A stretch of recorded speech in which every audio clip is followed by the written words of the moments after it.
Welcome to the Protein Bros podcast. On today's podcast, we have a very special guest. Our podcast guest today is Robert Wichman. He is a local Kansas City bodybuilder. He's the owner of the studio Life Transformations. He owns a coaching business called Pro Transformations, and he is an IFBB pro. He has ascended to the highest levels of bodybuilding. 2022, he competed in the Olympia, which is like the Super Bowl of bodybuilding, and he competed in the classic physique division. We talked about a lot of things as far as like coaching goes. We also talked about what his career is like in bodybuilding and the mentality it takes to become a high-level bodybuilder. I think you guys are going to enjoy this podcast. Please like, share, subscribe, and let's get you guys to the podcast. Car aficionado, but is it classics only that you love? Because it's like do you tinker on these cars yourself? Yeah, I like to tinker and stuff like that. I have a car lift at the house. Yeah, so I got same. I have a four-post. What lift did you get? I went with the bend pack, and I went with the extra long, extra tall. Very so cool. I have 100-inch columns.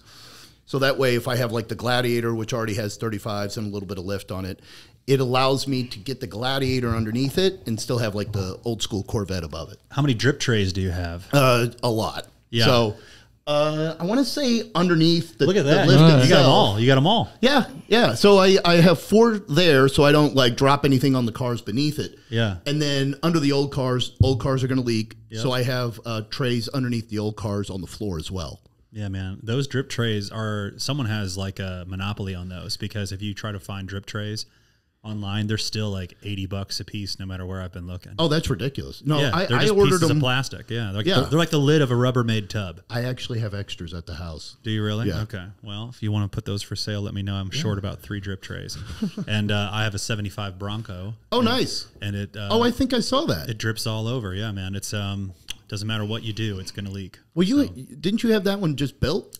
So I bought it in, it was out of Denver. Yeah. And then that was like a 10-year goal for me. And so And it exploded. And the engine exploded within a month. It was unbelievable. Like the saddest possible situation where That's horrible. They gave it to me with no oil. And I genuinely was naive enough to just think in my head, like, well, they just obviously did all the right things when they sell a car. And so I was driving it around and it started doing that tick. Yeah. And you're like, oh no, it's definitely like running out of oil. Let me just get it home. And I was about 4 minutes from my house, and then I could no longer drive it. And I was pulled over on the side of I-35, which for our listeners, if you've never been on I-35, it's a really busy highway. And I was downtown. So it was like no shoulder really, right? And so I just was camped out there for a while until a tow truck could come get me. But yeah, so did they just say, "Oh, that's your thing. You should have figured it out." Appreciate you pulling up my engagement shoot there, Luke. Wow, this is no. When I saw the video of when you picked that up, yeah, man, that was awesome. Dude, it was awesome. And so I redid the interior completely. In one of those shots, you can see it, but I did the entire interior with Pendleton wool from Oregon. Nice. You know Pendleton, like the blanket company, right? It's called them. They have like a wool mill up there, and they just sent like a sheet of fabric, right? Like you can buy it by the yard, and then had them do the interior. So the back seat in my CJ7 has the Levi edition. Oh, how cool! Yeah, I didn't know there was a Levi edition. Yeah, there's a Levi edition, and then my fronts, they kind of match, but they're not Levi. But I found a place online that sells it by the yard. And so I was like, I could buy a bunch by the yard and then just have like a local upholstery person just put it on. The thing is, though, the buttons are like $25 to $50 a piece. They're like collector. Right. And so every now and then you'll find somebody selling an old seat that just totally tore up. And they don't realize how expensive the buttons are. Worth more than the seat. Yeah, they are. You can buy the whole seat for less than what the buttons are worth. Unbelievable. So are you almost to a full collection where you got what you need? I don't think ever. Really? Usually people say, how many cars do you have? And my usual answer is not enough. Right.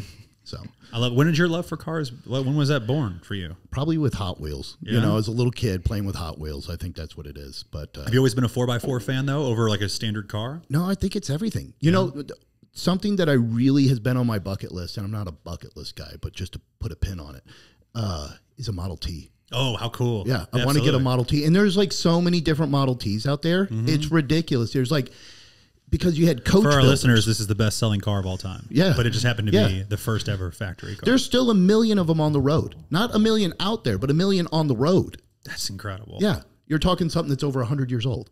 That's incredible. That is crazy. Yeah. I mean, it's I feel like car love, like at its finest, It's literally like everything. If you know how to build an engine, or if you know how an engine works, it's like you can work on a Model T. Oh yeah, yeah.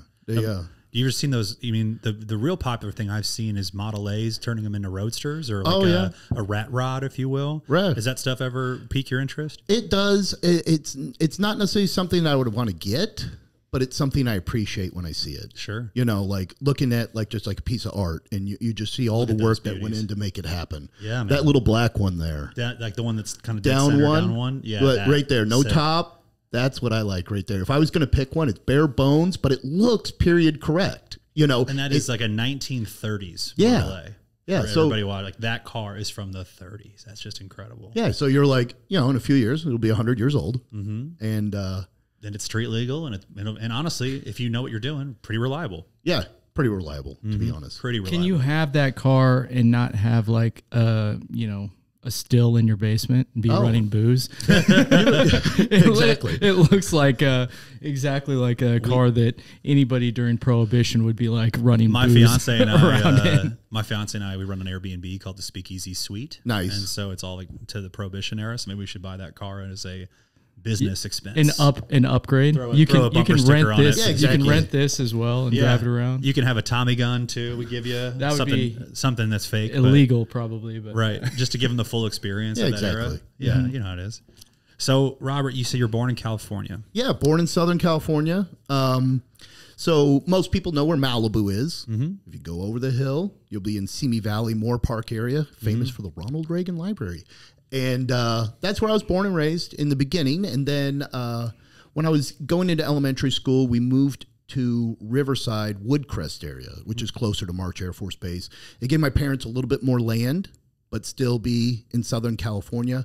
And my mom, she loves animals, so she had all kinds of dogs and every other kind of animal you could possibly think of. But nothing like serious, but just like because she liked having them. Are you familiar with the renaissance of Simi Valley recently because of their show called The Real Bros of Simi Valley? You know what? I saw that, and it just popped up the other day, and I was like, "What the heck is this?" Yeah. Is it a movie? Is it a series? You know, funny enough, it seems like it's the home of the bros now. It's definitely a hilarious bros comedy thing, but they've been doing this for, I believe, around 10 years, right? Okay. And they were just little YouTube clips and videos that they made back in the day.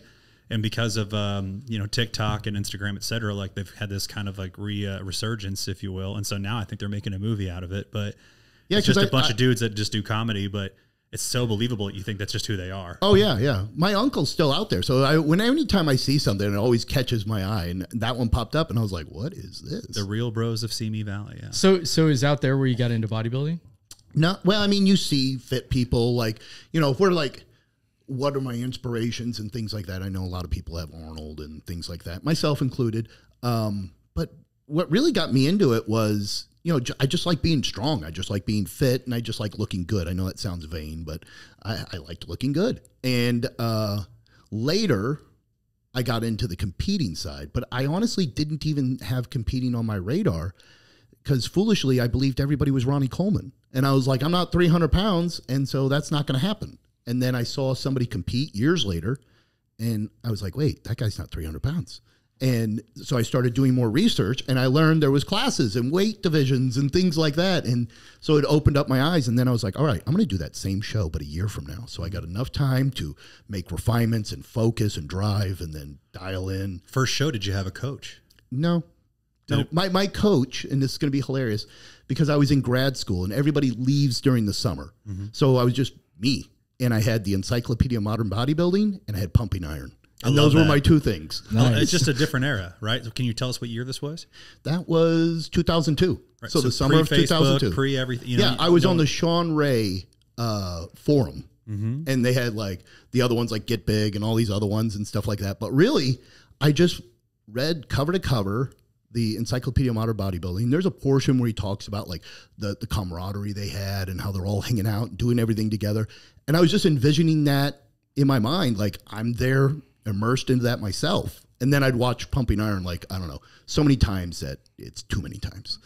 But yeah. Or you can say the words like before they happen. Yeah, exactly. I know the music before it starts playing, and yeah. That's awesome, man. But yeah. And this is, so the big question is for most people that live out in the Midwest, which is what we're based in, How does someone from California get out here?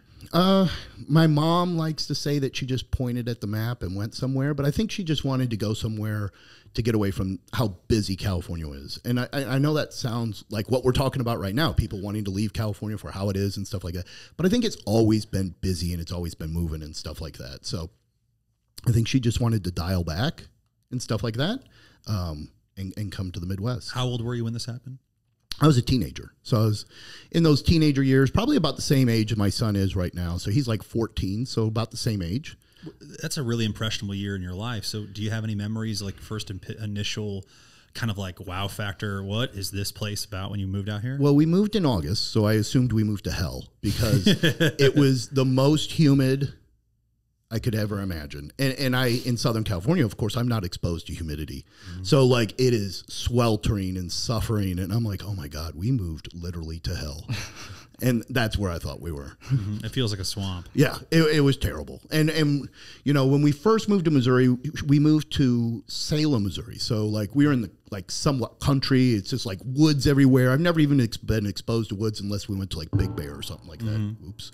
And it's one of those things where it was total culture shock from A to Z, you know, from what the temperature is to what the people are like to the environment to everything. But luckily I come from a big family. So I'm number 5 of 6 kids. And so, you know, I have my siblings there and stuff like that. So you do have that, you know, how do you want to say? Built-in friend group, if you will. Exactly. You have that built-in friend group. So it really makes it a lot easier. Yeah, I can imagine. But still very difficult. I grew up in the same house my whole life. And so I never had that weird transition until I went to college where it was like, oh, all new people, brand new. You know what I mean? And so starting high school, was that your sophomore year or your freshman year? Oh, it would be really like closer to 8th grade. Okay. Yeah. So yeah, that's just a tough year to move for sure. But it seems like it was for the best. Yeah, it was for the best. So was before you left California, were you starting to work out before then, or? No, you know, I started lifting probably around, I want to say my freshman year. Mm-hmm. Started lifting then, you know, it's offered in school and stuff like that. And I took to it pretty quickly, fell in love with it. I just liked the idea of being stronger. Of course, with as many kids as we had and the way my mom like had all kinds of pets and animals and everything else, you have to kind of work. Yeah. So like not necessarily like, you know, just to put a pin on it, the farm strong, you know, but even though it's not a farm. And so I had that strength and stuff like that just from having to be physical a lot. Because I can think of times when me and my brother are doing stuff and I was like, man, we were lifting and doing stuff that was like way beyond what little kids should be doing. Yeah. But it paid off and stuff like that. And but no, I fell in love with bodybuilding early on. But like I said, I got into lifting about that time that I was like in 9th grade and just really got into it. And then during high school, you know, I wrestled. And so I wanted to be stronger for sports and stuff like that. And then when I looked at the record board in the weight room, I knew I wasn't going to be setting the PR records, but they had another one that was the pound for pound one. Mm-hmm. And so my senior year, I wrestled 130 pounds. And I was like, well, which ones am I close to? And I looked at it, and the squat record was one of them. So I was like, I'm going to drive for that. So I pushed real hard. And by the time I was done, you know, wrestling at 130, I was squatting 365 outside the rack for a rep and stuff like that. So that's awesome. Yeah, I was pretty happy with that. And that was my goal. And then in college, I was a cheerleader. In Almost 3 times your body weight. Pretty close, yeah. So that's like my little woo. And in college, I was a cheerleader in my grad school and undergrad and stuff like that. So I lifted again for vanity, strength, and stuff like that, but also for sports. You know, nothing about meeting girls. Yeah, there were zero. About that. No, you're never going to meet a pretty girl through cheerleading. Certainly not. But no, that was a lot of fun. These are my grad school photos and stuff like that. You went to the University of Central Missouri at the time, Central Missouri State, right? Yeah. You know, it was a great time. That's where I found about Elite Summit too, because I was coaching cheerleading at the same time. So I coached a couple of different ways. I coached a high school team. I coached a competitive all-star senior level team. And then I did private lessons and stuff like that, helping girls transition from high school to collegiate cheerleading. But no, it was cheerleading was great. It was always great to me, and I still have friends in cheerleading and stuff like that. So I love Have it. you, is that like I feel like you've always been passionate since I've met you, and it's been, it's been like probably 14 years or so since I met you. Yeah. And it seems like you've always had a love for coaching, and you've been very good at being able to take really complex things and articulate them in a very easy to understand way for people. Where did that start? Because that's a very much, I would believe it to be a gift of yours. I'm Sicilian, so I think it has something to do with that. There's a lot of Sicilian blood floating into me. So I don't know if it's just, being anal retentive and then trying to make sure that I'm giving exactly what people need to have. And I approach coaching in a way where I'm like, how would I want to be coached? So if I want to be coached a certain way, that's the way I want to coach other people. I don't want somebody that's asleep at the wheel, somebody that's, leaving me on red and stuff like that. So, and I want to make sure that I'm communicating well so that there's no room for error. And that's one of the things that I explained early on with my coaching is I make sure that they understand that they can reach out to me about anything at any time, and it's not going to be a problem. So my little spiel is it's never too early, it's never too late, it's never too often, it's never not important enough, and I don't believe in TMI. Now that's what I love about that. We're moving quickly through these things, but for a lot of our listeners, there's a lot of young listeners we have on this show, and a lot of them aspire to coach, and I think a lot of them are delusioned or disillusioned, if you will, that there's going to be this time where they don't have to do that. Exactly what you just said. Never too late, never too early.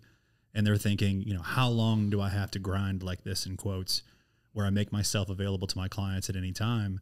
And I would say to them, like, pretty much always. Yeah.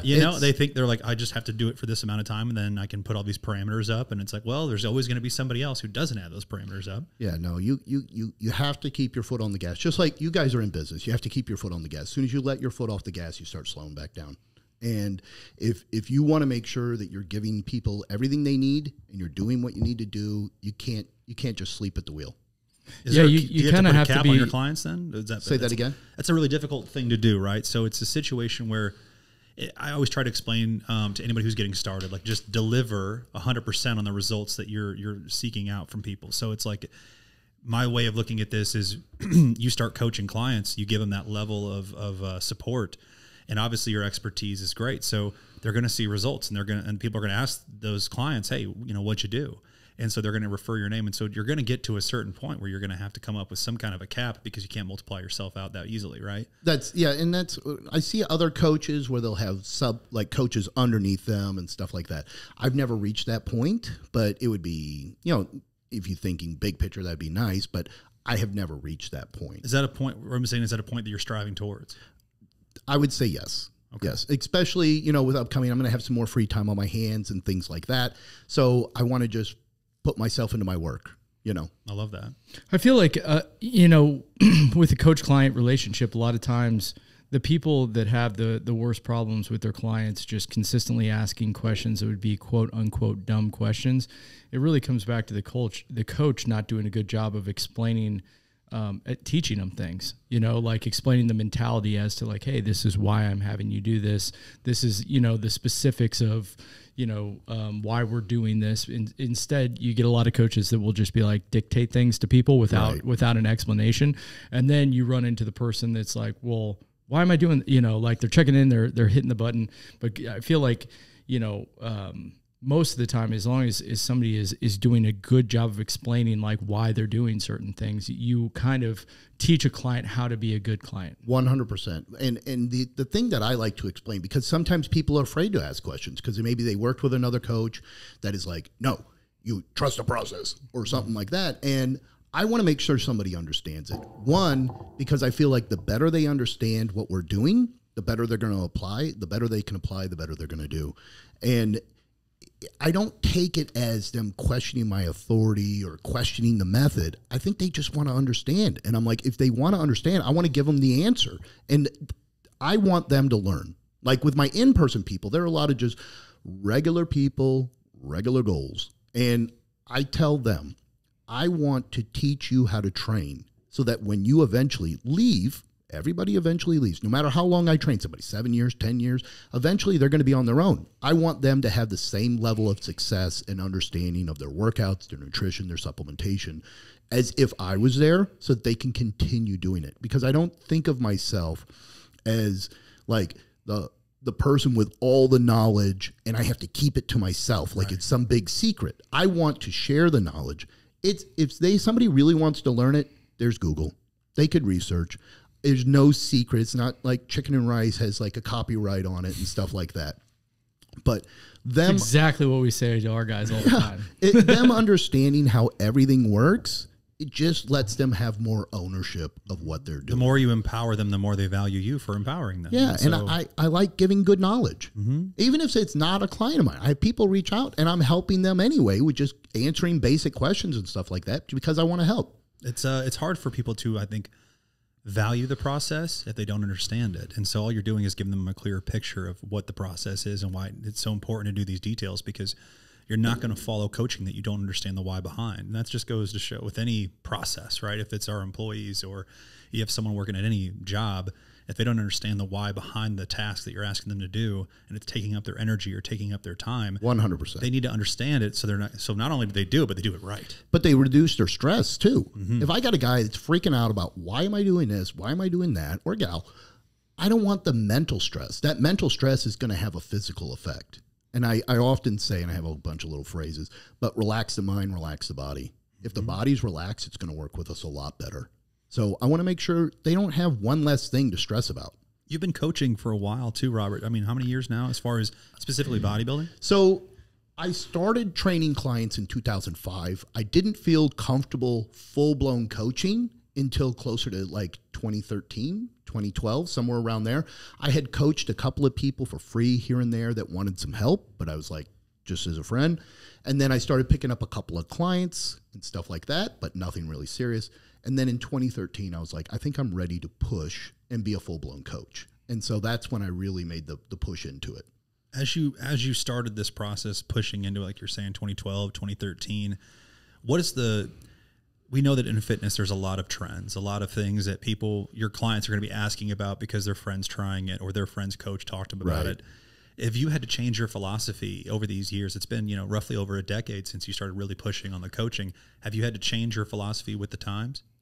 No. And I know how that's going to sound. So no, I mean, I don't think it sounds any which way. That's important. I really just stick to the basics. It's real simple.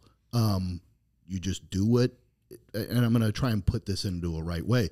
But basically, it's very simple. You don't have to come up with a new fad, a new trend, what's going to be the hottest thing on the market. Now, there are people that do hop on those, and they pick up a lot of clients because they're using like buzzwords or trends and stuff like that. I'll mess with your hormones. Yeah, but the problem is those come and go. And then the next thing you know, now they're preaching something else, 1 or 2 years later, and they're all about that. And those people fade away. Those people fade away. I think it's you just stick to the basics, good nutrition, good training, consistency, and stuff like that. Not trying to make some kind of magic trick happen. You were I feel like you were in the peak of like if it fits your macros era as far as when that started. Is that something that you subscribe to? Or peak HCG, multi-level marketing was schemes. HCG in the 2000? I thought that was like 10. HCG, I always laugh at that because I'm like, honestly, if HCG causes fat loss, why are you on a 500 calorie diet? It's an unbelievable. Why can't you eat a 5,000 calorie diet? It's like, don't train though. Don't train. Eat your 500 all the diets. nutrient. Oh man, there was the Body by Vi. Remember that one? That was a really big multi-level marketing. I don't want to call it a scheme, but they were selling people 90 calorie protein shakes with 12 grams of protein. Yeah, and saying just drink 2 of these a day, and then have whatever 500 calorie dinner you want, and watch the weight fall off. And it's magic. You don't 800 calories a day, and you'll lose weight. Come on, under 700 calories. Yeah. And so you're just like, well, no shit. You know what I mean? And then as far as HCG, it's like insert anything. I was like, I could say, hey, we have this, it's a gatekeeping product, HCG. Only we can carry it. Only we can sell it. A lot of chiropractors were jumping on this. Yeah. Anybody who says they're a doctor can sell it. And it's like, I could say, hey, I would say this to our customers at the time. It's like, I could give you some pink Himalayan sea salt and be like, but it's got to be pink Himalayan sea salt from the Himalayas. Have a tablespoon of this and 500 calories. But it's the pink Himalayan sea salt that's going to make you lose this weight. The thing with the HCG, I just said, basically what it does is it makes you realize you're not starving. You know, How many questions are you getting nowadays about, all of the Ozempic or Wegovy and so forth? I do have clients ask about it, like my in-person clients and stuff like that. Not necessarily the competitors, because I think they have the mindset that that's not something that they want to get into. But like my regular people that I train, like in person, they'll ask about it, and I'm like, guys, they don't have long-term information on this. There's the possibility of digestive health, muscle wasting, things like that. And I said, I try to instill with my in-person clients, which goes back to how we named it life transformations, is I want to set something that's going to be something that they can do for the long term. So like, for example, HCG. You're not going to take HCG for the rest of your life. You're not going to eat a 500-calorie diet for the rest of your life. You're not going to be on no carbs for the rest of your life. You're not going to do all these other fad things for the rest of your life. They're temporary. I want something that's going to be long-term, so I want to teach good, healthy eating habits, training habits, sleep habits, supplement habits, lifestyle habits, hydration habits, whatever you want to say. Keyword, habits. Yes, exactly. And then teaching them how to have that consistency over the long term. So Ozempic doesn't really play into that. That's a short-term solution that's not going to give you a long-term result. Right. And it's obviously going to be a long-term problem if you don't actually develop these habits like you're talking about. Yeah, you go right back to what you were. Eat the way you used to eat, look the way you used to look. Exactly. But you'll probably gain a little bit more. Yeah, exactly. 'Cause you lost a little muscle in the process. Exactly. Yeah. So we have so many, it's just like we just meet so many people who are looking for that short-term fix, and it's just so tough to have that hard conversation with them. But that's what we have to train our staff to do. Hey, I not sound old, but I call it like the credit card culture. What kind of culture? Credit card culture. So you want it now. So you get it quick, and then you have to pay for it later. Pay now or pay later, but you're always going to pay. I love that. Yeah, the longer that we've been in the fitness industry, it's just the more you realize that there's a select few things that are just like written in stone, ironclad. And it's like you can't eat. You have to moderate your calories. You have to eat adequate amounts of protein. You have to weight train.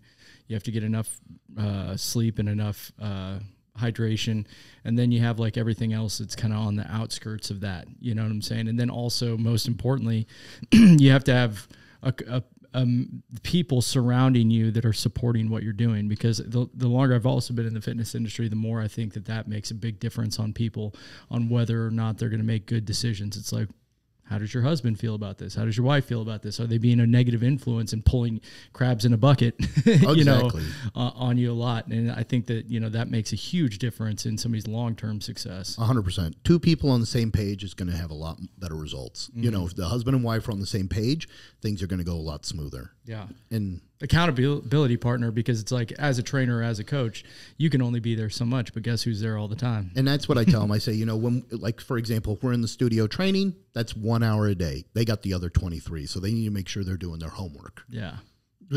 You're so, I feel like it's, your wisdom is how do I best phrase this? It's like, it's so, you speak so assertively, Robert, that if I'm one of your clients, there's no way I would have any wiggle room as to, where else I could go with this. It's like you're being very direct as to what the expectations are. How do you handle a client that has a really hard time with the truth like that?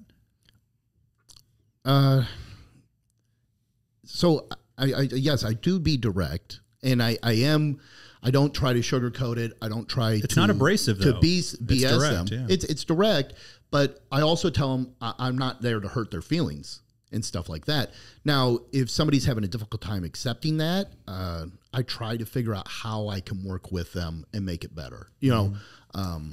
It's very rare that I have somebody that's not going to respond well to that. Because again, I'm not doing it in an aggressive way, but I'm just doing it in this is what works. But I also don't do the my way or the highway. Sure. So a lot of times I will encourage them that I want it to be a two-way street. Give me some feedback, give me some information on what's going on, how you're feeling, how you're responding, what you're liking, what you're not liking. And then I can modify things to fit better in those parameters. Now, just a regular fitness person, that's a lot easier to do because you have more flexibility. With a competitor, you got to be a little bit more dialed in. So we're going to have a little less flexibility when it comes to allowing us to stray too far from the path. You got to get really into the minutia there. Yeah. With your Gen Pop clients, I mean, you're an IFBB pro. You've ascended to the highest levels there are in fitness and in bodybuilding, you know, and competed on the biggest stage there is in bodybuilding. You know, with the your Olympia for our listeners. With Yes. Gen Pop clients, do they ever look at you and are like, "Of course you'd say that"? Well, that's you know, because our guys in the store sometimes get that. I think they'll, you know, with that in mind, they kind of think like maybe it's just easy or stuff like that. But I think sometimes they put me on a little high pedestal too at times, and I self-deprecate and I'll knock myself back down. I try not to get too caught up in my own ego and stuff like that. And if I do start talking, sometimes I'm like, I sound like a guy that's just full of himself. And so I'll try and bring myself a peg down or two. Yeah. Because all of those things add legitimacy to you and to your brand and to your coaching, but they also can detract. If they distance you from your relatability. Yeah. Right. But I think what you were saying as far as like asking them questions, you basically have to empathize with them and then show, you know, hey, I can relate to that too. I, you know, have in the past wanted to stop at Quick Trip and get, you know, Quick Trip taquitos like Jeff. Taquito. Let's not pretend Kyle's above taquitos right now. I'm not. I would not do a taquito. A donut, maybe, but not a taquito. You've made some trips to the donut shops here in town. I've been to a donut or two. I've seen there's a Hertz donut post on here somewhere. Yeah. I think I have one. That might have been down in Springfield. Yeah, I think I was that's in the original Hertz donut. Yeah, I was down at the Springfield one, and I came back, and if I remember right, I may have picked up who knows how many the maple bacon. And I brought it back like for the family and stuff like that, and I might have had one or two, and that was probably centered around a show, you know, after the show. But the funny thing is, you know, the more shows I have done, the less I have that post show like craving. Binge. Sure. Yeah, I think that's like the newer you are, the bigger it is. But I live that lifestyle year round. So I like today for lunch, I had salmon, jasmine rice, and baby carrots. You know, I'm not in a prep, but I just enjoy eating clean. I enjoy eating healthy.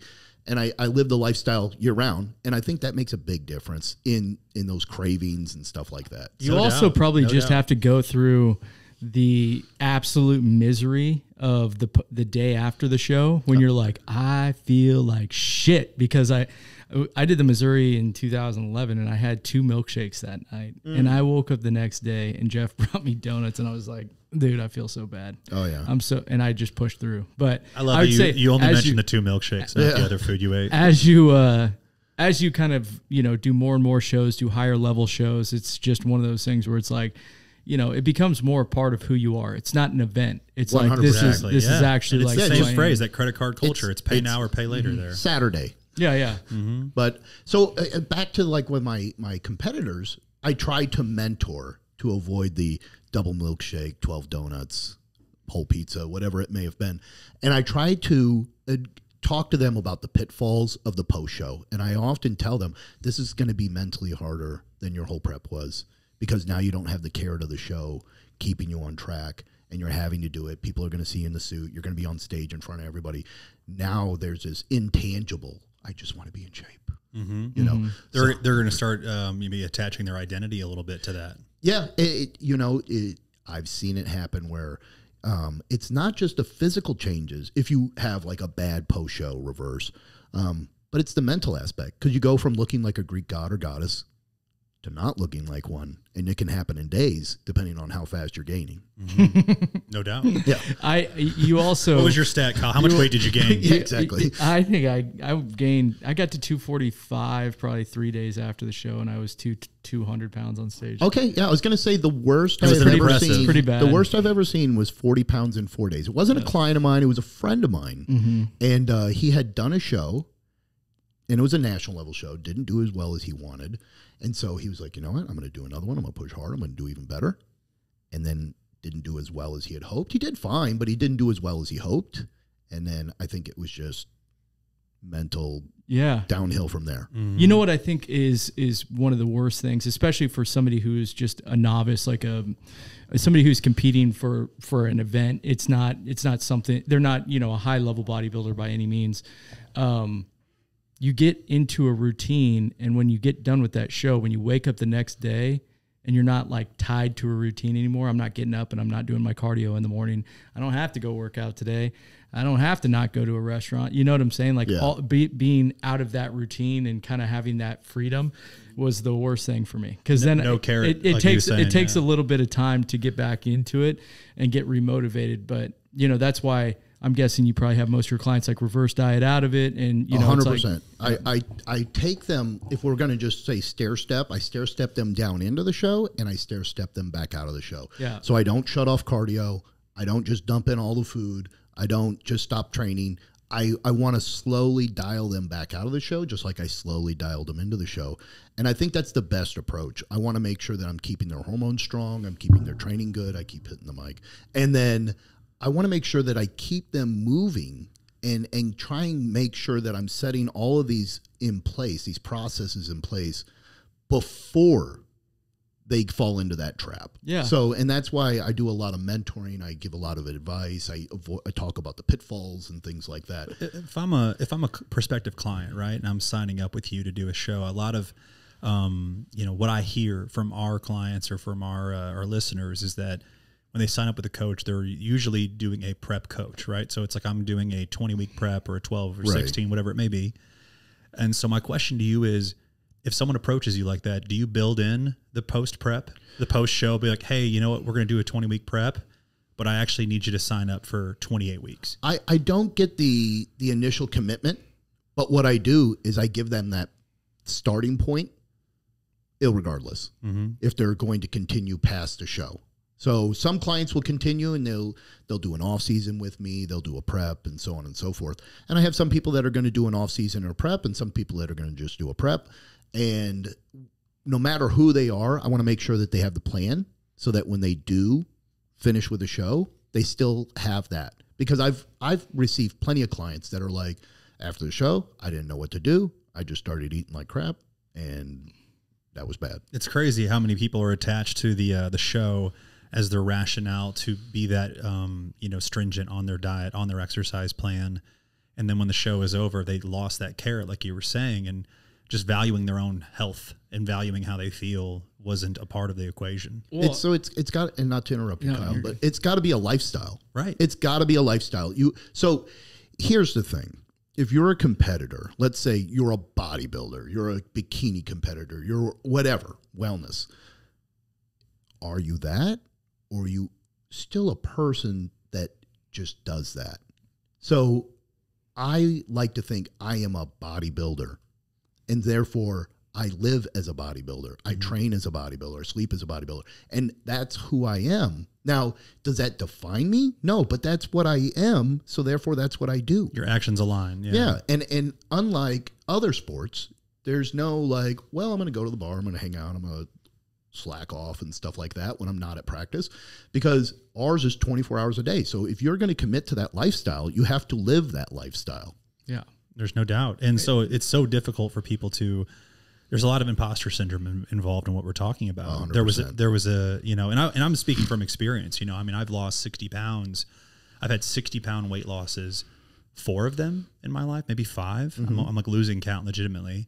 Of my yo-yo dieting past. And it's because I would say that from the very beginning, I never looked at myself as a fitness person, truly. I never saw myself as such, right? And so my identity was wrapped up in either like, you know, being successful or trying to, you know, get to this goal. And then when I get there, you know, I wasn't valuing the lifestyle enough. So I would just slowly slack off. It's not overnight. And for everybody listening, if you've ever done any kind of extreme diet to an end goal, it's not like tomorrow you're gaining that 50 pounds or whatever it may be. It's just that one thing you allowed yourself to slip off on. And I always go back to that book, If You Give a Mouse a Cookie.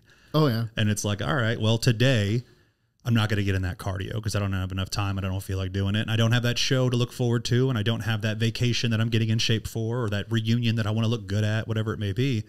And then all of a sudden you just made yourself okay with missing that one thing. And then tomorrow it's 2 things. And so it's just over time, you're going to go back to looking the exact same way you used to look if you didn't make it a lifestyle. And so I think I'm trying to implore our listeners to listen to what Robert is saying, because it's so important that you don't have to be a bodybuilder to be in shape, right? Yeah. You have to value your health to be healthy, right? And so it's just look at your actions and ask yourself, it doesn't matter if the vacation's over or if the event is done or you get done with 75 hard, which a lot of our listeners have tried that. It's just all going to come down to what is it that you're wanting for the lifetime of yourself, and make sure that your actions are aligning with that. It doesn't have to be as extreme, but it still has to matter to you. Yeah.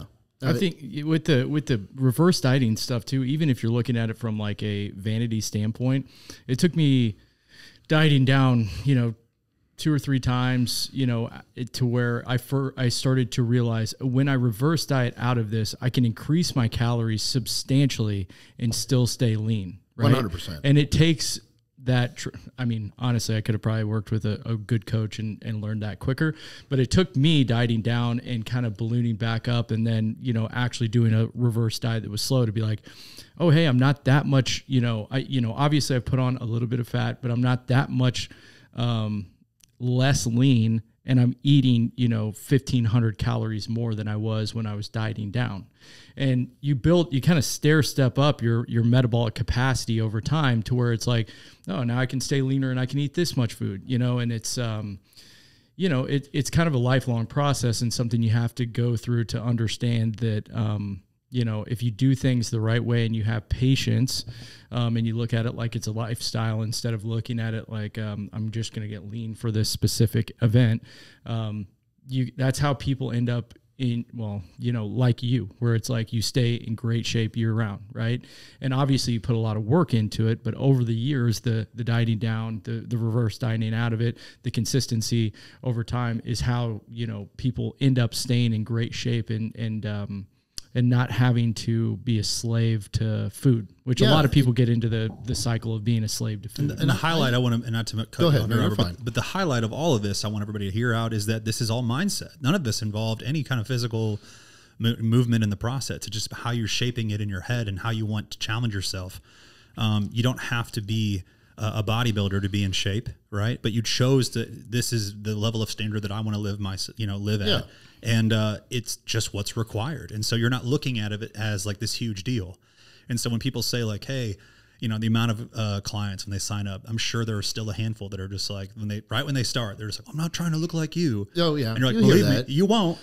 or they say, I don't want to be a bodybuilder. And I'll make the joke. I say, we're all bodybuilders. I said, I have yet to have somebody come in and say, I want to take this and I want to look worse. Right. Yeah, exactly. That's a very good point. It's so straightforward. And so, yeah, I just want to, applaud you for not buying into the BS and not looking at the short-term gains for, by jumping on trends and so forth just to get a quick dollar, and standing in what you believe in and aligning with that as far as how you act and how you coach. And so it's just been really cool to watch you grow over the years and see the success that you've shown success that you've had in your own career in bodybuilding, and just putting those actions into alignment every single day. So yeah.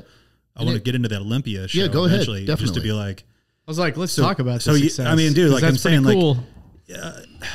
For a lot of people, bodybuilding, it can take at minimum 10 years for them, especially in men's bodybuilding. I would say that is the hardest pro card to win. Would you agree with that statement? It's pretty tough because I've won at shows that would have given me a pro card if it was a different division. And I'm like, they're like, well, you didn't get your pro card? I go, no, I got a trophy. But it's one of those, with bodybuilding, I think it's such a deep division that they don't need to give as many pro cards. And I don't want to make that sound like that they're giving out easy pro cards in the other divisions. I'm just saying that I think they just don't need to give as many pro cards out in bodybuilding. So therefore it's not giving as many.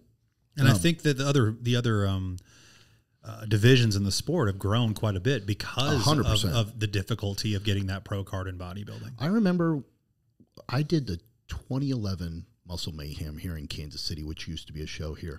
And I showed up for bodybuilding, and I was like, oh my God, look at this line. It's huge. And I was like waiting in line. And then someone goes, are you a bodybuilder? I go, yeah. And he goes, oh, that's your line over there. And I was like, oh, okay. Because it was the first year that they had men's physique. And I was like, wild. Yeah. Like when I started, you were either a fan or a bodybuilder. You didn't have any other choices for men. But it was incredible at how many joined the men's physique. And I think it was a good thing because you probably had guys that were competing in bodybuilding that didn't feel like they were 100% fitting into the category. And then you also had guys that maybe wanted to compete that weren't feeling like they were able to compete as a bodybuilder. Sure. But it opened it up. And every time they add another division, whether it be for the men or the women, I think it just helps refine a little bit more as to where people fit. Yeah. You gotta, let's say a guy walks up to you and he has a pretty good looking physique from the start, some good genetics, and he says, I want to get into bodybuilding, but he's 6'4". Yeah.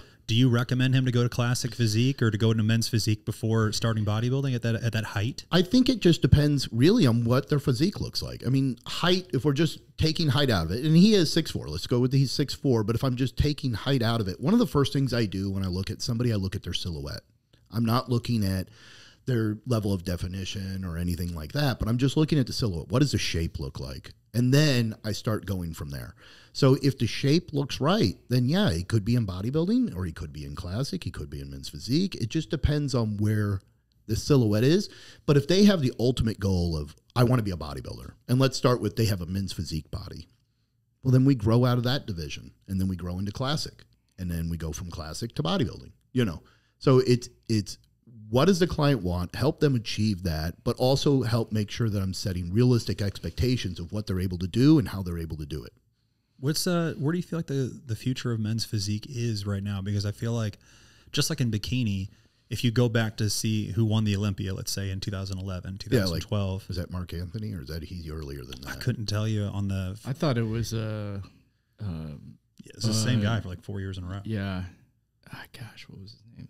There was that 1 year where Raymond Benita Edwards got it for 1 year. Think, but they're just getting bigger and bigger. They get bigger and bigger. Like they just keep getting bigger. They originally started out, and I don't mean this to be disrespectful, but they originally just started out where there was just like a guy that looked really fit. Mm-hmm. Like a fitness model. An Abercrombie model or something. Yeah. And it's one of those things where you're like, okay, well, that was the standard, and I want to try and beat the standard.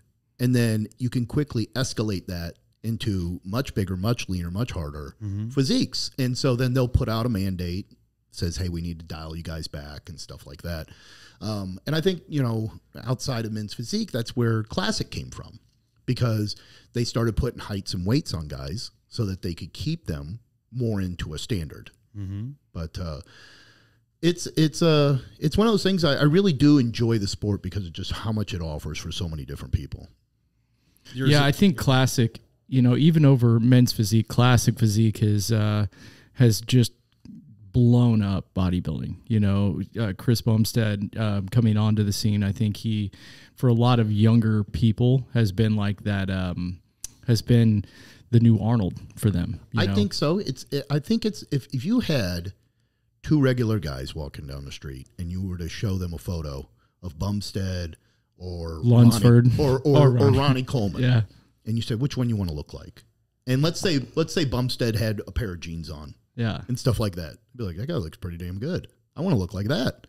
And I think he's just more marketable. He's more marketable. He seems like something that's more realistic to attain and stuff like that. And I think that's where his popularity comes from. But he also has a great presence online, you know, with his social media, his YouTube, and everything else. He's a whole brand. He leans into his, some would say like would be an insecurity, like his lisp. Yeah, I love that he leans into that. His protein's called isolate. Yeah, that's hilarious. The first time I heard him talk, I was surprised by it, but it was obvious that it wasn't a thing for him at all, you know. So yeah, you know, I think there's a lot of kids too. I think they look at like the big open bodybuilders, and it's you just know that those guys have lost a lot of athleticism to get to that size.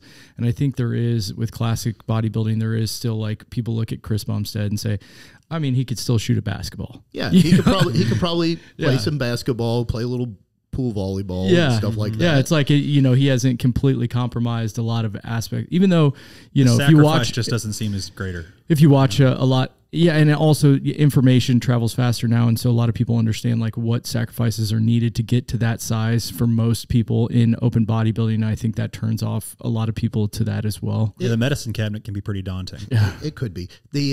That's one of the things with me. Like, I do regular health checks. I do my blood work. I do blood donations and stuff like that. I naturally have like high red blood cell counts. But when I do my blood labs with my doc, everything comes back really good. And I think that's one of the main things that you have to do is make sure that you're keeping all your health markers on point and stuff like that. If we're talking about the medicine cabinet. Yeah, the young guys are just going to keep sending it and being invincible. Yeah, full send. The Trend Twins. Isn't that your favorite on Instagram there, Jeff? Yeah. I don't even know who you're referring to. Well, there are a couple of guys living on the edge, and usually what happens to guys that are living on the edge is they're not living on the edge a little bit later. Yeah. R.I.P. Dallas McCarver. Yeah.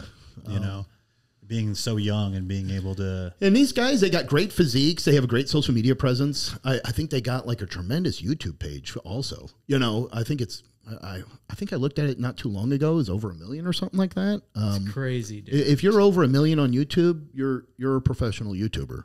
Mm-hmm. Here's the thing though, is you can get their physique that they have, dare I say, without having to use Trend. Yeah.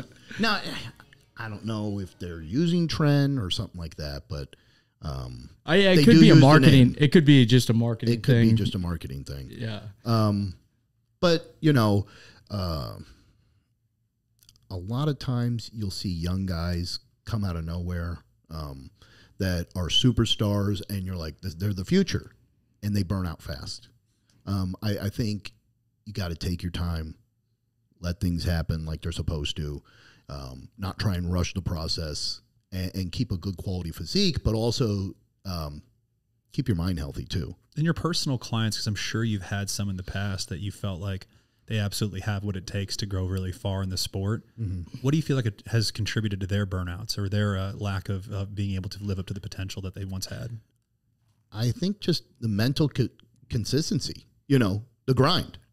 I think you have to have the right mindset. And often I'll say, and again, back to, I have a phrase for everything. A strong mind makes a strong body, and your body is going to outlast, like, well, let's rephrase that. Your mind will break before your body. So you could push your body really hard. You could push it far, you could push it hard, but what's going to fail you is usually your mind. And so if we go back to like SEAL training and buds and stuff like that, they're not trying to break their bodies. They're trying to break their minds. And you're going to see who can last and who can't. And I think in bodybuilding, competing, if I'm just calling the whole area of competing as bodybuilding, you have to have the right mindset. You have to have a strong mind. I want to extrapolate on that exact what you just said, because there's a really great story, a personal story I want to share real quick, where one of our former employees went to Buds and did the whole thing. Oh, right? Nice. And he said that, you know, the most people quit. This is a fun story. He said everybody had been doing the soft sand, running with boats over their heads, carrying the boats right in soft sand, and they're wearing their full gear, big boot, you know, combat boots, etc. And they're running like 12 miles with a boat over their head, right? Well, they had done that all day, and they told everybody, hey, we're going to do a night swim. We're going to swim out in the middle of the open ocean, and it's going to be wild, it's going to be crazy, and it's going to be freezing cold. Mm-hmm. And so they said, everybody meet us out there at 6 o'clock. We're going to start this at 6. And they didn't show up until 7 on purpose. Oh. So all the people are standing there on the beach, and they're looking out at the ocean, and they're watching it crash, and they're just thinking about their warm bed. They're thinking about how much this sucks. And they just sat him out there for a full hour to just sit there and contemplate. And our guy that worked for us, he said he watched 14 dudes leave. Yeah, they defeated themselves. Hour. Exactly. Just unbelievable. Themselves. They had already done all the work. Yeah. But it was them just standing there for an hour doing nothing. They couldn't do it. Yeah, it's wild. Bodybuilding is such a unique mindset too, because on one side of things, you're being hypercritical in basically assessing your own body, assessing your own, you know, self, and thinking about what I need to do to improve, what specific areas I need to bring up. But you also, in the same, you know, respect, have to be able to shut off your brain and not think about what you're, you know, the discomfort you're going 100%. Through. And I was going to expand on that, because you have to remember that critical eye is what makes you get better, because you're like, no, there's a little body fat here. This could be a little bit rounder. This could be fuller. This could be bigger. And you can use that as a useful ally to push you to excel, to get better. But you have to remember that good thing could also be very toxic, and it could destroy you. Mm-hmm. And it's usually what makes most people quit. And it's one of those things where you have to understand that good thing can be very bad, and you have to learn how to throttle it, and you have to learn how to shut off once you start getting into those darker thoughts and stuff like that. Man, on the flip side of that too, you also have people that are just totally delusional, right? Like that can happen too. These are usually the people that are complaining about placing, and you're like, whoa, man. Like, yeah, it's all politics. The politics of the novice class. But happens every show. Yeah. No, I never seen anybody that won complain about politics. I'm not going to say politics don't happen. And I'm sure they have happened, just like any scenario. Does a bank robbery happen? Does anything happen? Yes, I'm sure there are instances of it because we have a title for it. But the reality is you've got, let's say you have 7 judges. You're going to have to convince a good number of those judges to be political, to give that novice guy the nod in order for him to win. Because what they're going to do is they're going to drop the high score, they're going to drop the low score, and they're going to average everybody else out. So you'd have to capture like 3 or 4 judges and stuff like that. And this isn't North Korea and the Olympics and stuff like that. So I think we'll be okay. Yeah. And, judging a local show versus like me watching the Olympia, it's a totally different deal. The Olympia, you're looking at somebody and you're talking about the best in the world. And the differences between those people are usually pretty small, right? That's how, somebody who has better shape can come in just a little off and lose the show. Right. But like on a local show, basically people get on stage and you instantly know. You're going to have a big difference. Yeah. Now those are fun shows to be at too. Yeah. You're going to have some people that it looks like it's clear their first show, or maybe they had a great transformation and stuff like that, or it's a bucket list. And then you're going to have some people that are in the middle, and you're going to have some people that are really stand out. Mm-hmm. You're like, you'll see some guys like, I'm brain farting on his name. There's a guy in St. Louis that has a tremendous physique. And I remember Blake Moriosser. No, it is older. He's Tim a coach John? now. Oh, he's older? Older. Brett Becker? He worked with Brett. I'm brain farting on his name. Clint? Taller guy? We're going to go through all the names. What about Sid or whatever his name was? The guy that won the year that we moved here. Sarad. Sarad. No, Sarad's good too. Dang it. He did the Arnold. I think he won North American. Is it Jordan? Mitch Stats? Yes, Mitch Stats. Yeah, Thank you. I'm terrible with names. Yeah, Mitch is a good dude. Mitch has probably one of the most beautiful physiques I've seen in the Midwest. Ridiculous. And no waste. I remember judging him at a show in the St. Louis. It was in the fall. And Pink Muscle Fest. Yeah. I was like, this guy's going pro. This guy's going to go pro. He has the genetics. He has the shape. He has everything it takes to go pro. And he did go pro. And but sometimes you see guys like that. You see guys like Mitch, and you're just like, there's no doubt in my mind. I saw this kid at the show here in Kansas City that Jack was promoting, the NPC Naturals. The NPC Naturals here in Kansas City. The guy that won bodybuilding and classic. And I looked at him. I was like, it's like a little Sean Ray. And he just has all the muscle bellies, the tie-ins, everything. The guy that he beat also had great genetics. He works for us. Yeah, but they both look fantastic. Yeah. That's really cool. And there's a whole, we could do an entire podcast on just this, which is judging. And you've judged some shows, right? Yeah, I do. And so as you're judging, some of the things that I've seen happen at a local show that in my head I'm like, that just can't happen. That's super sad. Is when a gal will win, let's say the open bikini, but then also win open figure, and you're like, whoa. They are two different standards, but you have to judge the bodies that are presented at the show. Mm-hmm. So if somebody has the best physique in both divisions, you can't give it to somebody that has a physique that's not better than the best physique at the show. But by nature, because of these standards that we're trying to uphold, and this is just to gain a better understanding, it says more about, I guess, the other competition than it does about the competitor who just came in extremely, lean and had all the right things going for him. But I think that would be a good way of putting it. Yeah. Yeah. Because it's like, I've seen this happen multiple times. Let's say somebody wins open bodybuilding, but they also won, let's say open classic physique. And it's like, well, how can that be? And it's like, well, it's not really their fault. It's the other competitors. Yeah, and you know, I often say that classic physique and bodybuilding are very similar. Yes, is there going to be a standard on like the shape and things like that? Mm-hmm. But at the heart of it, classic is bodybuilding, but it's bodybuilding with a height and weight cap on it. And so for myself, and I know we'll get into this probably later, you know, I turned pro at NPC Nationals, not Nationals, just the category, but the show Nationals, one show called NPC Nationals out there. And I won there as an open bodybuilder, but I knew at my age, I was like, I don't want to push to 212. I don't want to push to the open category. And when I looked at what Classic Physique was offering with the height and weight, it was within a few pounds of what I was already competing at. And so I rolled over into Classic and I won my pro debut. So it's one of those things. That's the NPC Nationals.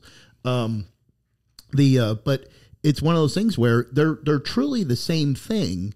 Now, is there, like, by the standard, the Classic is going to have a little bit smaller waist and a little bit more aesthetic shape and things like that you're not going to find in open bodybuilding. Do you find yourself, you know, going back in time with all these new divisions that are coming out and the height and weight cap, et cetera, would you have pigeonholed yourself into a different division from the beginning if you could have? I already was competing and looking and posing like a Classic guy before Classic was there. So, like, there's a picture I like from the 2012 NPC USA where I have, like, one hand up and one hand off to the side. And it's an artistic pose because with my posing and my presentation, I was always trying to find where I was creating, like, an art. And I think that goes back to reading in the Encyclopedia of Modern Bodybuilding and watching Pumping Iron 8,000 times and stuff like that, where it was instilled in my mind that this is an art form. This is I'm sculpting my body. I'm creating some kind of piece of work, you know. Mm-hmm. And so with my posing, I wanted to make sure I was presenting that same way. Mm-hmm. It was a great way to, I'd say, showcase your physique, if you will. Right. It's an art form and stuff like that.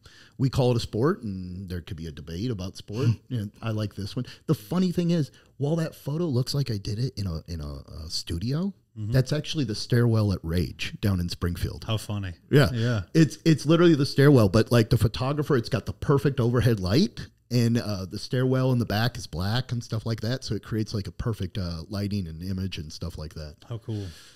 But yeah. What's the so with the future of bodybuilding, where do you see it going, and are you a fan of where you feel like it's going to go?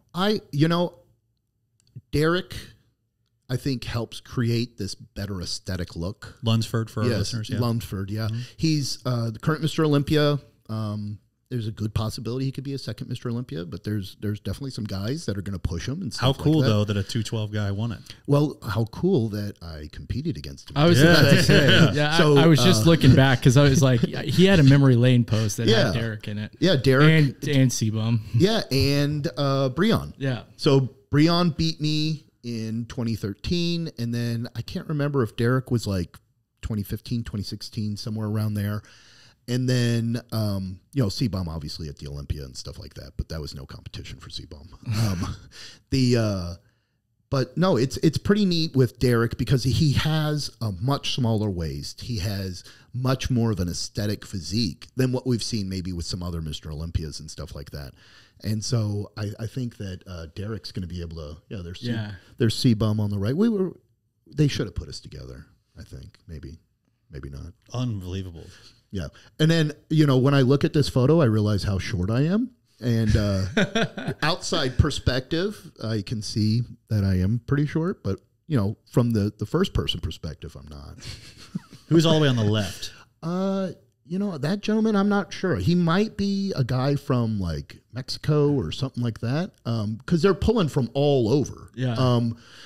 That's one of the neat things about the international shows. They truly are international shows, guys coming from all over. I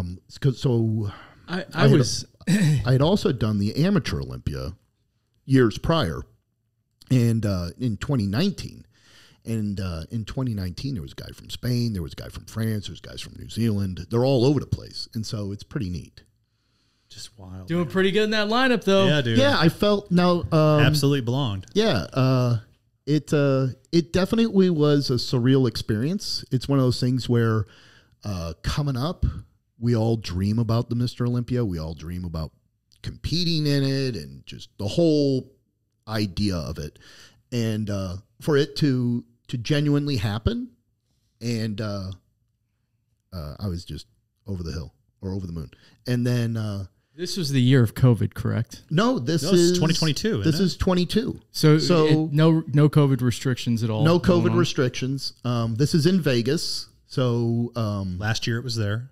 yeah, and It's going back though, I think. Yeah, COVID kind of bounced it around. It was in Vegas for a real long time, and then if you're real old, you remember when it used to move. It used to be in New York, it used to be in Atlanta, it used to be all over the place. Let me think here. So I turned pro in 19. I was going to compete as a pro in 20, but COVID happened, and I was watching the calendar and everything that was happening to the schedule, and I was like, I'm just going to sit it out. And then in 21, I did my pro show, and I won my pro debut, which then, because of the fact that it was in October, it was close enough to that year's Mr. Olympia that they pushed me to the next year, just with the way they control. That's kind of cool. It kind of gave you a whole year. It gives you a whole off season. Yeah, it gave me a whole year, and there I am at my pro debut. And that's what I'm saying. So like, in my mind, that is bodybuilding. That is classic and stuff like that. The trunks are smaller now for the pros. It's funny how they keep getting smaller and smaller every year. But that's one of the things that I didn't like about classic in the very beginning. The shorts were really long. They were like almost like something Lance Armstrong would wear. Sure. And so as you see my leg, the higher up it gets, the deeper the cuts get. Yeah. And it would hide like the best quality of my legs. Yeah. They looked like those offshoot I can't even remember what they're called. Lots of people in Springfield used to compete in them. Banana hammock. No. What's the there's different federations that people used to compete in. Right. Yeah. And they always reminded me of this short when they first came. When the IFBB first rolled those out, they reminded me of like those. Is that the WBF? Yes, WBF. Yeah, the muscle model shorts. Yes, because it's I think it's like beauty, fashion, and fitness or something. It's almost like that. that. It's like a spandex short. Yeah. Almost like the cheer shorts the girls would wear at the time. Yeah, exactly. So what is that? Boxer briefs. But that's happening with men's physique as well. You look at men's physique guys, back in, like we were talking about 2011, 2012, they were wearing shorts to their knees. Baggy. Now all of them have trunks. jacked legs. And so they're. Yeah. They actually, Tyler Mannion, the guy, the vice president of the MPC, he put out a deal where they changed the standard on the shorts. So they're supposed to be several inches above the knee. And I don't recall the number of inches, but they're several inches above the knee. It's a tighter fit. It's going to show off more of the quad and stuff like that. It's going to show off more of their shape and stuff. And I think it really does give a better look to the physique, because instead of just having these big boxy baggy shorts and stuff like that, you get a better look at what they look like. And you can't have a guy with little pencil legs, rocking the tight shorts. That was, Justin Williams, Jayhawk Fitness on Instagram. He's one of our first guests on the show. Yeah. He's one of my best friends. But he has a great physique too. Phenomenal. Yeah. Like, he's an IFBB pro men's physique guy. Yeah. And I'm sure you guys talked about it, cancer survivor and stuff like that. And another guy that I admire, like Mitch, that I admire his physique. When you look at it, you're like, he just has a beautiful shape, and he always brings in conditioning, and he has great posing and everything like that. Mm-hmm. So he appreciates the art like you as well, in the sense of, it's not just a sport to him. It's something that it's really an expression of that hard work and how he can shape and maneuver his body to make sure that, it's showing off the hard work in a way that he feels like it does best, right? And he lives the lifestyle too. Totally. He's on my social media. I see him putting up his posts, and you never go, whoa, he's heavy. Right. He stays in shape. Now, does that mean he stays in contest shape? No, but he doesn't get sloppy. Mm-hmm. I've been on a vacation with him at an all-inclusive resort where it's, the all you can eat, all you can drink, and his first plate's always a salad. Oh, that's hilarious. Always make sure he has tons of veggies to start. But I was just going to bring up, I don't even remember where I was going with bringing up Justin, because, he's a pro men's physique. Yes. And so I remember I went to his pro debut, and I was in Salt Lake City, and he was just like finally psyched that the shorts were getting to a place where his legs could be shown off. Oh, that's funny. This is like honestly like what he feels like his best attribute. Well, he has great muscle bellies. Mm-hmm. They're very round and stuff like that. And then he has those small joints. So the combination of that just really makes things pop. Mm-hmm. But no, back like what you were saying with the salad and stuff like that. I always find it funny. People, I think they think that, bodybuilders or competitors want to have a lot of treats and stuff like that because we eat so clean. And so people are always giving me treats. So I have a big executive desk at the house, and I have a drawer that's like mostly full of these treats that people have given me over the years that I don't eat. And so I like look at them. It's like all heavyweights. Yeah. I laugh, and I think of it as like kind of like I open it up and I see it, and I'm like, I didn't eat all that. I didn't need it. It wasn't necessary. But then I'm like, is that also like my demise? Is there one day something's going to break and I'm just going to eat the whole drawer? Yeah, break glass emergency. What You know what I mean? So you competed in the Super Bowl of bodybuilding, though. You had to have some kind of treat after that, right? You were in Vegas. There's some you're in pretty good Vegas. food out there. That's one of the things, and I think I might title this as Victory Ice Cream. But, Yeah. my son and I, we have a thing. He'll be 15 in August, and we have a thing that we've don't get emotional that we've done over the years, and it's we'll get ice cream afterwards and stuff. So like Vegas is always great because they have the Sugar Shack or what have you. Sugar Factory. Yes, the Sugar Factory. And You and your son, is he thinking about joining the sport at all, or is there something that he's really passionate about that you like to support him in? I do not push it. So what we do as parents, we make sure that he's just active and he's doing things in not necessarily like you have to do this fitness thing, but he does sports. He does he's a 3-sport athlete at his school. So he does cross country, wrestling, and track, and then he refs soccer. He used to play soccer, but now he refs it. And so he stays active. And then he has a normal teenager, they're all active doing stuff and stuff like that. And he has some friends. We live near a community college, so it has a gym that's accessible to the public. And he has a membership there, and his friends will sporadically go train, and they do like bro splits and stuff like that.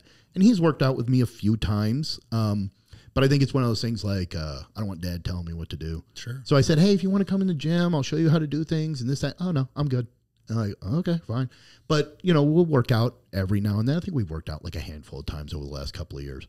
And, but he definitely has good genetics. I can see them coming in. I put up a picture of him, the other day with at scout camp, and there's a picture of his back all eaten up, and he's not flexing or anything. He's just pulling his shirt up, but you can see the shape of his back. He's got the lats already starting to flare out and stuff like that, going down to the small waist. So if he gets into it, I would support him and obviously make sure he does things healthy in the right way.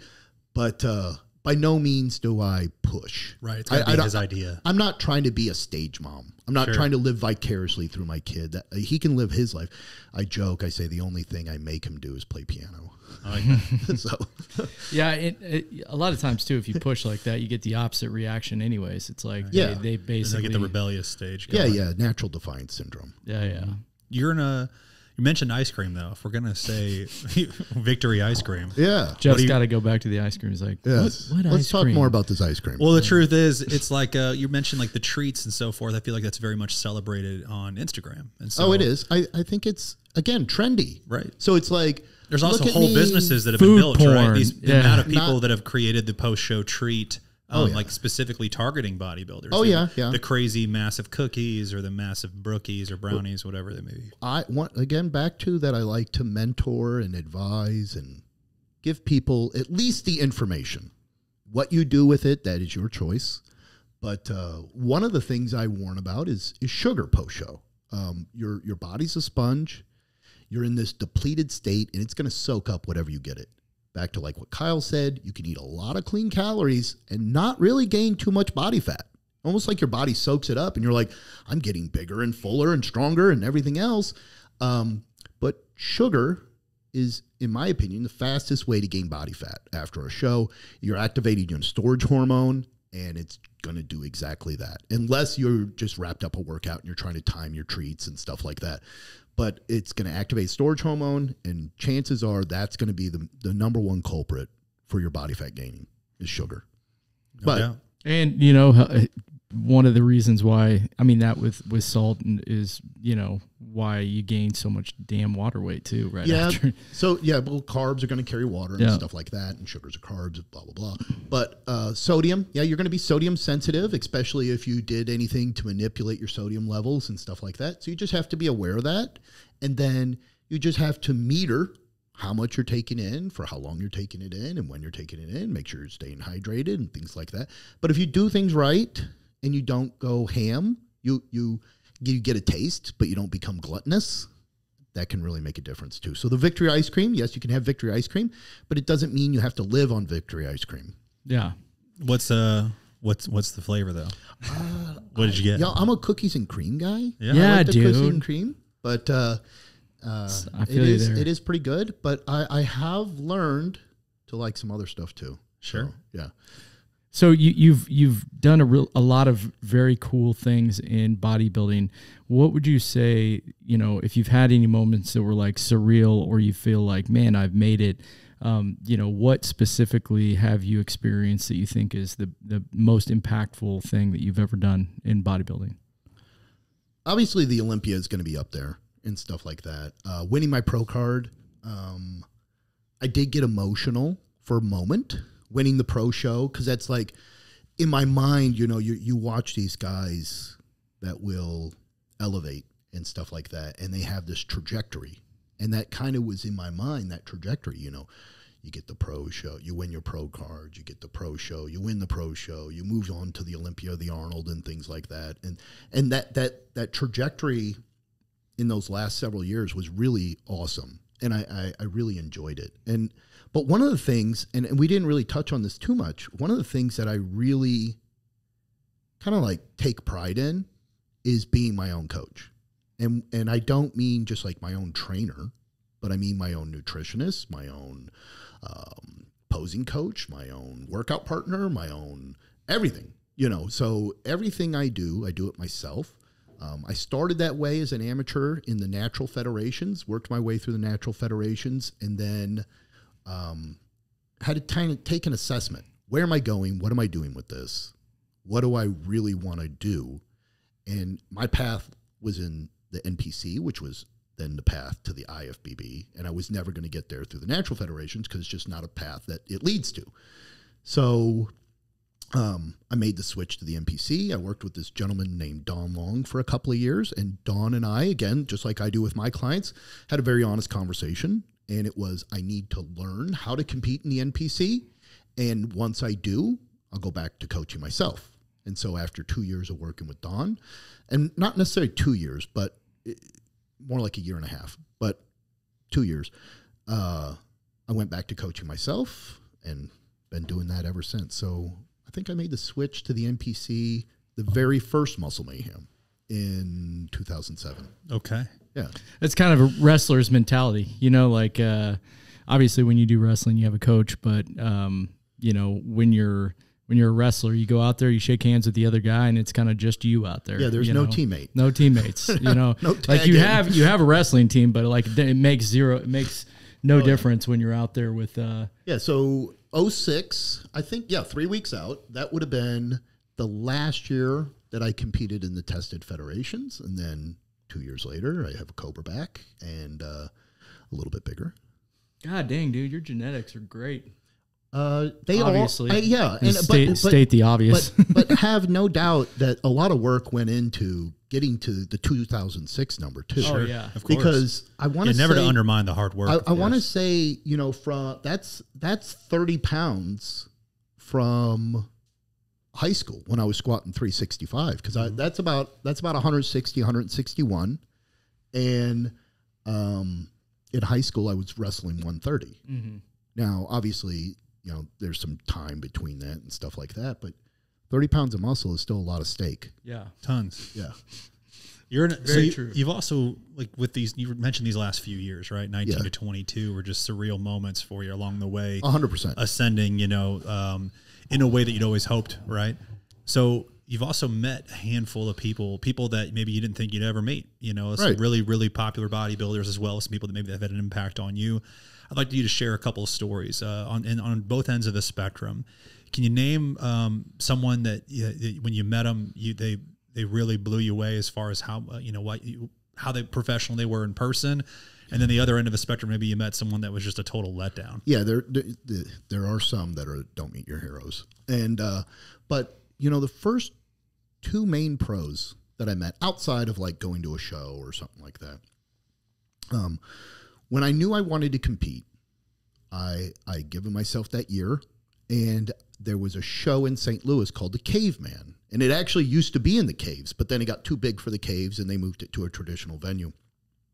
My sister, who's younger than me, she went with me. She lives up in St. Louis, so we both went to the show, and I met this guy named Mike Montrazario that used to be a pretty cool pro, and he was a top name guy, and I probably asked him every newbie question I could possibly think of, because this is at the time when I'm reading the Encyclopedia of Modern Bodybuilding and watching Pumping Iron, so I have nobody to talk to, and so like he was the guy, and I picked his brain about everything, and I took everything he said to heart, so much so my sister and I were going to go out drinking, because at this time I still didn't have it fully locked in as to what it meant to be a bodybuilder. And I said, yeah, I just drink on the weekend, Friday, maybe Saturday. And he goes, do you want to look good or do you want to be a bodybuilder? And I said, I want to be a bodybuilder. He said, well, then you can't be drinking. Didn't go out drinking.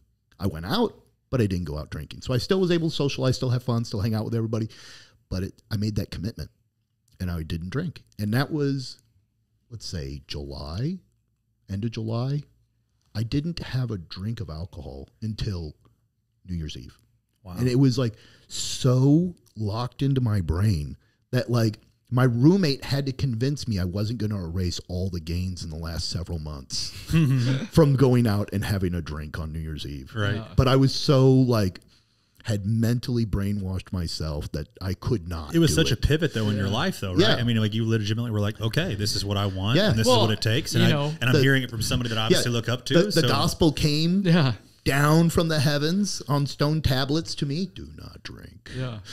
And, but yeah. It's that firsthand experience like that. It's hard to replicate that, especially when you're getting it like right there from a guy that has been there and he's the man. He was at the Olympia. He was at all the shows. He was at Top Shelf Commodities and all the magazines and stuff like that. And how cool that he took the time to hash all those things out with you. Yeah, I'm sure part of him was like, how many more questions does this guy have? But the other cool one was Jay Cutler. Jay Cutler was, I'd hop on the guys' websites. Where are they going to be? And I saw Jay Cutler was going to be in Kansas City. I was like, oh my God, mark my calendar, Jay Cutler. And of course I get there, and it's doing a meet and greet and stuff like that. And again, he let me ask him a bunch of questions and stuff like that, and signed the poster, and his Sharpie ran out of ink, and he's like, get me another poster. And he signed another poster and said, take both of them. And I bought like his DVD and stuff like that. But Jay was super cool too. He was down to earth, and he wanted to answer whatever questions people had and be cool about it, because that's what he was there for. And he wasn't just a guy that's like, pay me, I'm here, take my picture, move on. And which is funny because you sometimes hear that about Jay. No, I always feel like I hear nothing but great stories about Jay. I've heard.